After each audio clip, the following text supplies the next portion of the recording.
من از تو دورم و میدونم اینو، نمیگیره کسی جا تو قلبم. اگه بودی کنارم آرزوم بود بشم پروانه و دورت بگردم.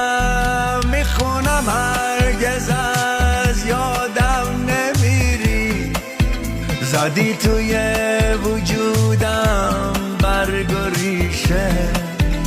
دلیل بودنم تنها تو بودی، فراموشم نمیشی.